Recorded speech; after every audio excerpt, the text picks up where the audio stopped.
there are common elements which are worth reflecting as we likewise present our needs to our Lord.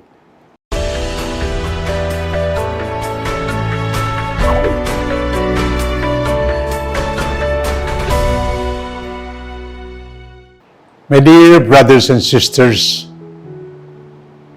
today and the 13th Sunday in the ordinary time, we reflect on the Gospel according to Mark, chapter 5, verses 21 to 43. My friends, how often we hear health is wealth. I am sure you would agree with me that a good health is one thing that all of us want to enjoy. This time of the pandemic, which we also refer to as a global health crisis, made us even more aware of the importance of a sound health. All the health protocols that we are asked to do, our unceasing praying of the Oratio Imperata to end the pandemic, and now the vaccination being done all over the world, are obviously undertaken for the preservation of our good health. In the Oratio Imperata, we say we pray for those afflicted. May they be restored to health. Our Gospel this Sunday narrates two stories of how Jesus restored the health of two afflicted individuals, the daughter of Jairus and the woman who had suffered from bleeding for 12 long years. Here we see in Jesus a God who restores from sickness to health and even from death to life. In both stories of healing which happened one after the other, there are common elements which are worth reflecting as we likewise present our needs to our Lord.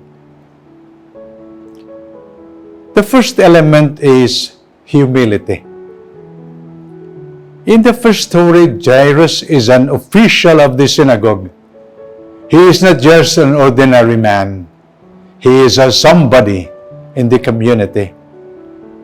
But what did Jairus do? In his desperate need for the healing of the beloved daughter, he approached Jesus with all humility. On the other hand, the woman with hemorrhage did the same. She also made her way to approach Jesus with humility, moved by her ardent wish to be healed from the disease that had been tormenting her, that had plagued her for years. The second element is faith. Both Jairus and the woman had a great faith that Jesus would grant them the healing that they longed for. Jairus' trusting faith in Jesus was not for his own personal need, but for his family member. The woman's indomitable faith was even more pronounced. She believed that even if she just touched the hem of Jesus' clothes, she would be healed. The third element is courage. It must not be very easy and natural for Jairus to approach Jesus, whose identity was still questionable in the Jewish society at the time. Nevertheless, he mastered his courage to approach the man whom he heard had been healing many people afflicted with various illnesses. He must be telling himself that if this man healed many others, he must be able to heal his dearest daughter as well. In the case of the woman, she yielded to her desperate hope and disregarded whoever must have prevented her to slip into the crowd. So she could get near to Jesus. With all courage and trembling hands, she touched the hem of Jesus' clothes and obtained instantaneous healing. My dear brothers and sisters in Christ, let us learn from the example of humility, faith, and courage exhibited by Jairus and the woman in the Gospel.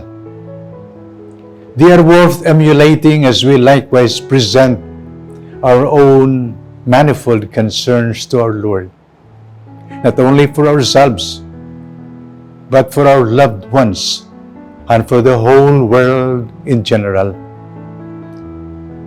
May we lay aside our pride and be humble to acknowledge our need for the grace of God in our daily life.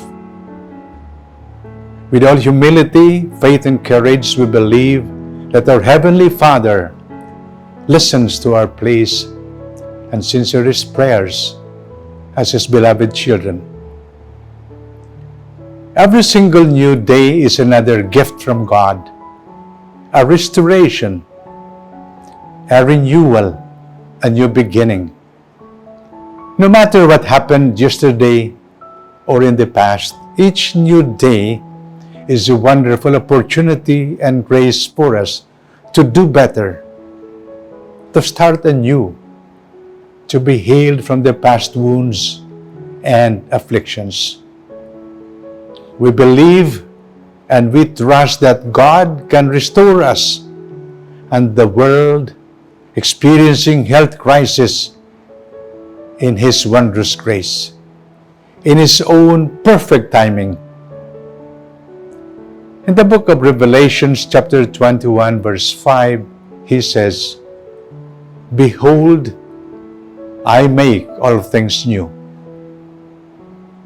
And so, with ever grateful hearts, let us pray with the psalmist, "I will praise you, Lord, for you have rescued me." And may Almighty God bless you, the Father, and the Son, and the Holy Spirit. Amen.